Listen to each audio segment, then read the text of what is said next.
In this video, I'm going to show you 2 ways to teach your spot drops for your youth football team in the 3-5-3.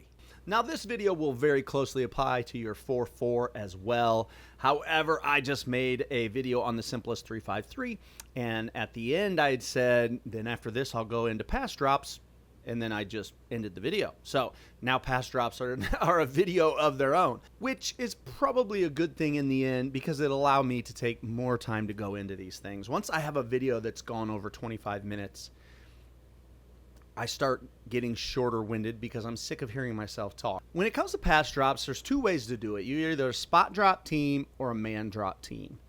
So if you're not familiar with what that means, a spot drop team means you're literally turning and dropping back to a spot on the field. You're not necessarily looking for a man first. So if you were to ask a kid, who do you have, right? He shouldn't be able to tell you right away if you're a spot drop team. Whereas a man drop team says, I'm dropping to a certain guy, right? I'm going to that man. For the most part, teams that will teach man drop stuff, they're going to identify the number of receiver, right? Numbering him from the outside in, 1, 2, 3. And they would say things like, I drop to 2.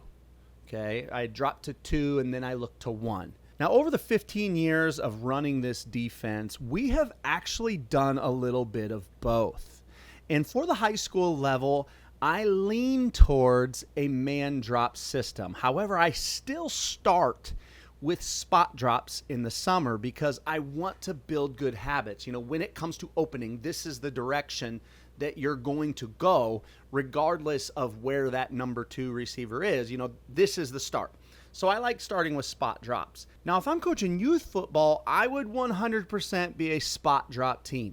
And I talked about it in video 1. It's really just about how much time do you have to teach. Spot drop, I think it's important that people don't identify spot drops with a lower level of football. I remember around 2015 sitting in a presentation from Grand Valley State, and this was a Division I college coach, and they were a spot drop team. There's a lot of wisdom in being a spot drop team, especially when you're in a zone coverage, to have your eyes on the quarterback. Having your eyes on the quarterback allows you to have a better chance of getting close to where he wants to throw it. And number 2 is if he gets loose and starts running, again, you have eyes on him. So if you do choose to be a spot drop team, never feel like you're just assuming or taking on a lower level or a lower style of football. Now this drawing right here shows this is kind of day 1 instruction, how we teach our spot drops. So this blue dot right here, that implies me. Okay, I usually just have a line, not an offensive line, an actual line on the field that we'll start from, maybe a cone of my own. And then my 5 linebackers line up. Now, if I am only using cones in this case, I would like to have a cone where the ball goes every time, and I would like to have a cone where the tackles go every time, and that's just going to give my kids landmarks to line up off of. As we talked about in video 1, alignment is key. So the dogs, of course, would be stacked right over those outside cones. The mic will be dead center, toes at 5, and my monster should be 3 by 3 outside of that cone, which represents the tackle or the end man on the line of scrimmage. So let's start off with what I would call level 1 spot drops. I would only teach level 1 in youth football, especially up to like 6th graders. And I might even teach it for older kids than that if I know I have very little practice time. So you can judge it off how much practice time you have. But let's start off with level 1 drops. Now, level 1 drops are pretty simple. As the quarterback, let's talk about the drill in a moment. First and foremost, these are our 5 areas. These are the 5 zones that need to be covered. You have the flat, the hooked curl, in the middle hole. Okay, so again, hook curl over here and the flat. So when these guys drop, the monster's coming to the flat. The dog is assigned the hook curl. The mic has the middle hole. This dog with this hook curl and this monster with that flat. So when I first start teaching the drill, it's going to be set hut, I drop back, and they drop to their zones. That is step 1 of the drill. Those are the zones that you have. So I'm going to start off, set, hit, and the kids need to drop. Now, one coaching point for dropping is make sure or teach them we want to avoid backpedaling. We don't want the kids, if these are my feet, to backpedal to the spot.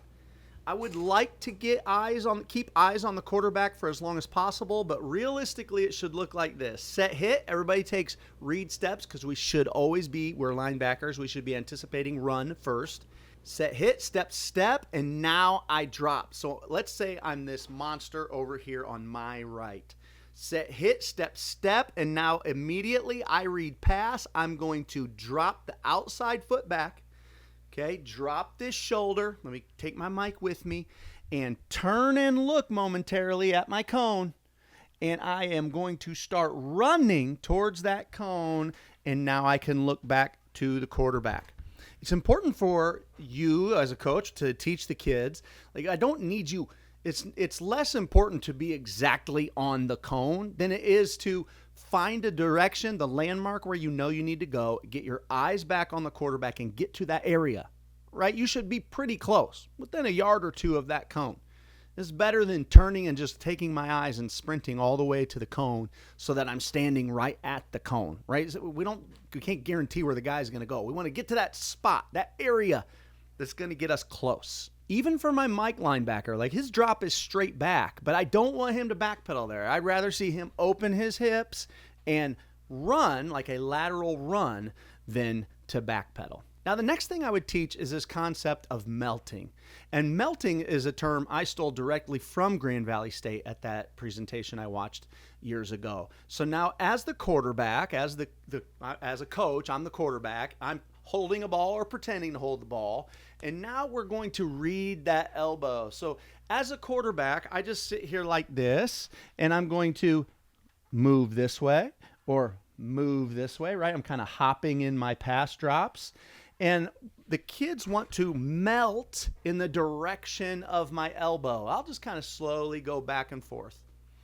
And melting just means slowly moving. Let's say the elbow right now is pointed this way.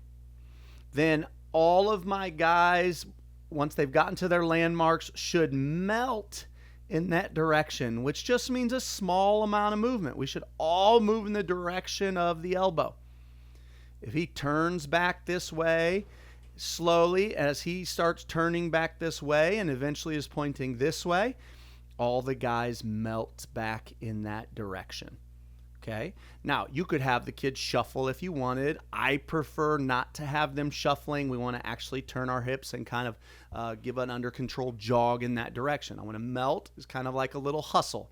I'm going to turn and hustle in the direction of the elbow because I want to get the most amount of guys as close to where he wants to go as possible. And then the last thing that we'll do is throw the ball. So as a quarterback, set, hit, I'll drop back, the kids drop, I'll melt left, melt right, and I'll throw at one of these guys. Now, I have not mentioned yet the depth of these drops. Like, these should be, we teach 10 to 12 yards. You might be more comfortable giving a definite line. Hey, we dropped to 10, we dropped to 12.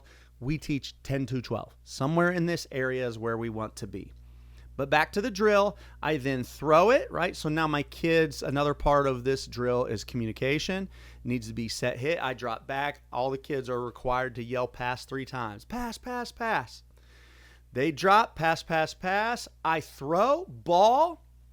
As soon as that ball releases, right, it's usually going right at a man. He needs to pick it. All these guys need to begin to rally, and pursue. Let's say I threw it at that monster way over here.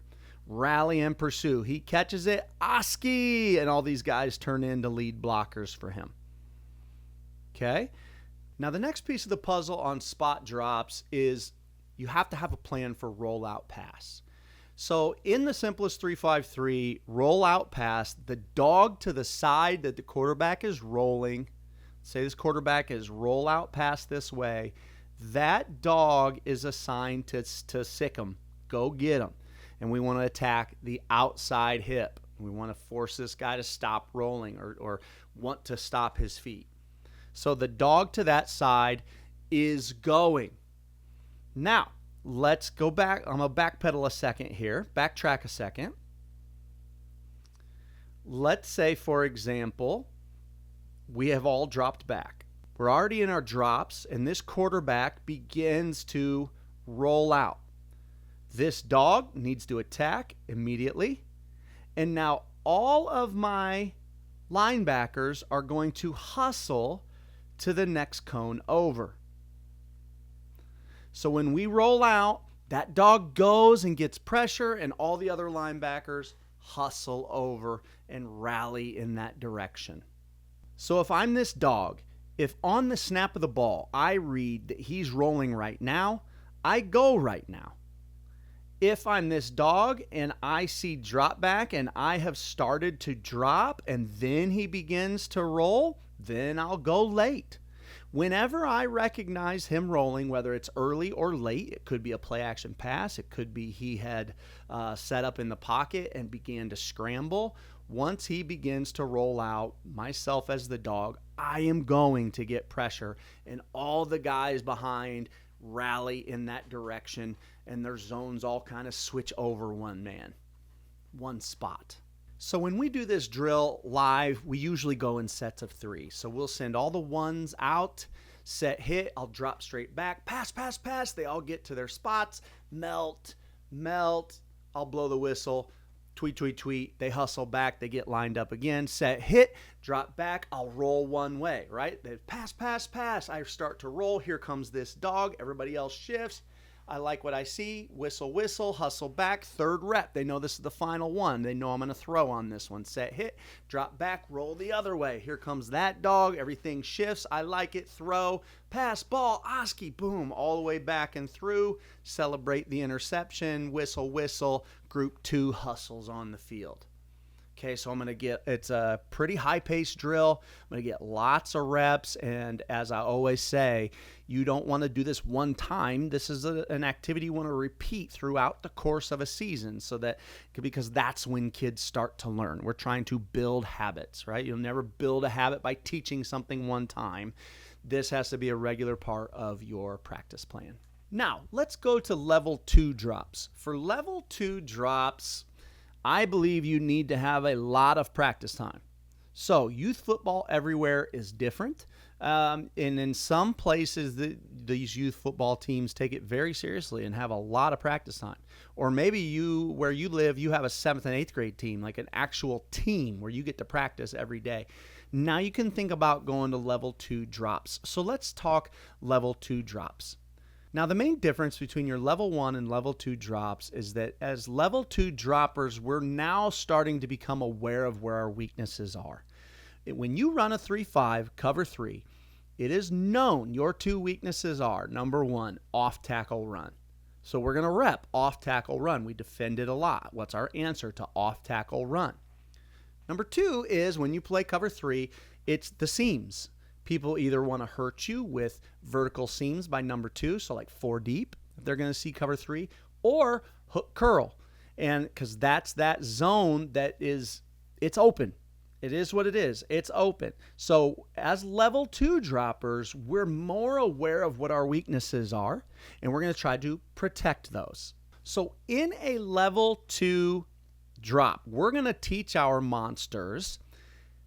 They need to know the difference between, do I have 1 receiver on my side or 2? In the case that I have 1 receiver, let's draw one in. Let's say it's a tight end. I have 1 receiver. That means on my side, when there's only 1 receiver, I'll always have a corner who's capable of being directly over the top of this, which means it's not as big of a threat. I've got 1 corner taking care of it. Whether this 1 receiver is here or this 1 receiver is out here, I have a corner that can take care of all things vertical. He's just less of a threat. So when I get 1 wide receiver, my drop is cone number 1. I'm going to get to it, whether it's a tight end, a set hit, and I read pass, pass, pass, pass, boom, get out there and wide. We want you to get out there and wide like there's nobody out there now, but if he's a threat to us, he's going to be a threat by running an out. So we're putting you in the spot where we need your help. 1 receiver, cone number 1. 2 receivers, stick with me here for a moment. Two receivers, now again, two receivers, I would go ahead and kind of widen 2 steps. In two receivers, I'm dropping first to cone 2. I go here first. So this rule is called scarf. We protect the seam, then we protect the curl, and we'll rally to the flat when it's thrown. Okay? So here's how we teach it. Two receivers, so on every time we do the drill, I've got to identify whether or not there's 1 or 2 receivers. Two receivers, cone 2 first. I will then come off of cone 2 when one of 2 things. Number 1, my dog is close enough that I know he's got it. I then push. Or number 2, the ball is already thrown, right? So in this case, I'm being vertical help on the seam. That ball's got to go over my head to be completed. You know, I'm back at 10 or 12. And then the second thing is if he runs an out, I'm not chasing it yet. I'm checking here first for the curl. And we will rally to the flat. Now, all this, once you practice it a lot and get good at it, all of this happens very quickly. So as the monster, it's going to be set, hit, pass, pass, pass, vertical first. I see the dog got there, I rally or I push. Okay, it all goes pretty quick and happens within a 2 to 3 second span. Set, hit, pass, pass, pass, push and rally. But you're going to, and I talk about this a lot, give up less big plays by covering the seam first and then rallying to the flat. Because we give our dogs so much freedom to be run players, there are times where the dog never shows up. And if we're going to give up a hole and there's going to be a void in our zone, we prefer the void to be further away, a longer throw for the quarterback than this hook curl right here. So that is the main difference between level 1 and level 2 drops. Everything else, the drill, the rules of melting and rollout all stay the same. Let's talk about the difference of the mic in level 2 drops. In level 2 drops, our mic does not drop to the high hole. He stays right here and just hops his feet. He's a quarterback spy. Level 2, set, hit. I'm a quarterback spy, and my head's on a swivel. If I see a shallow crosser, right, I'll never chase anything that's below my toes, but anything that's coming in my zone, I'll try to knock his head off. And otherwise, I'm QB spy. The second that quarterback starts to flush or gets flushed out by my DNs, boom, I pull the trigger and I am chasing him. Okay? And the reason we leave that guy right there is because we're just playing the odds. There's just not all that many throws at even the high school level that get completed right here in this high hole. Okay? And again, if you're facing you do have a hound right behind you too. So it's not like it's a totally voided zone, but we're sitting there. We stay at 5, hop, hop, hop, head on a swivel. So as the drill goes, he will still melt. He will still kind of, if the dog, if he sees rollout pass, the dog goes and gets him, he'll stay over it still, right? If he feels like, Coach, I didn't think it was rollout. I thought he was scrambling, like trying to get yards. And he pulls the trigger to go chase him, we got to let that go. Okay? But usually by game plan, you can tell a difference. Usually when a team rolls out a lot, like they have a very specific formation that they like to roll out to. So you're going to know that's coming. And a good Mike linebacker does a pretty good job of knowing, hey, that's rollout. I'm going to flow over the top of it, stay over the top, or that quarterback's scrambling.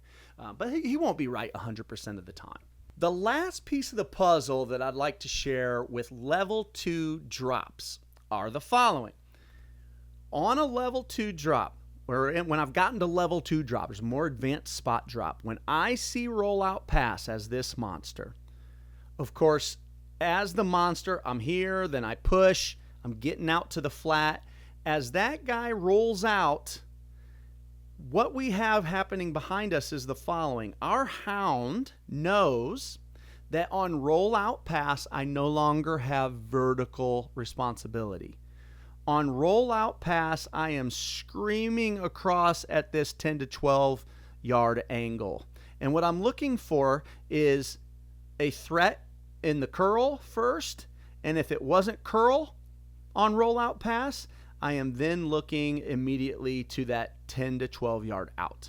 So my hound, your hound, and of course, this is one of the best players on our team, if not the best every year, he is getting there. He's a heck of a player. Every year I've taught this, I've had a very good football player at Hound, and he sees rollout and he's screaming at that 12-yard angle straight across the field, checking curl first, then 10-yard out second.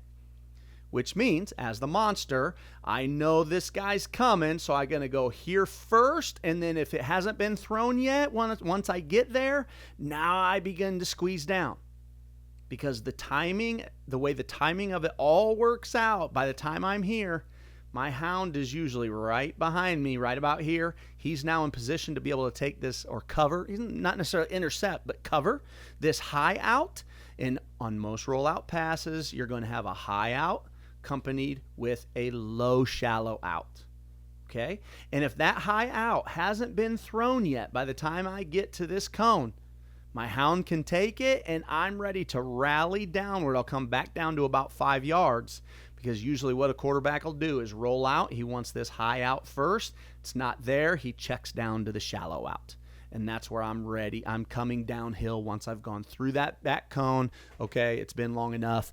And this rollout's still happening. I can come down and be a little shallower, kind of ready for that check down route.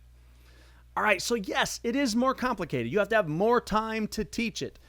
But you know your team, you know your practice schedule, so take your pick on which one you want to choose. I hope this has helped. If it has, if you could leave us a thumbs up and or subscribe, we would much appreciate it. Leave comments below. Reach out to me if you want. That link is below as well. Or you could find me on Twitter at Nate_Allbaugh. Thanks for watching, guys.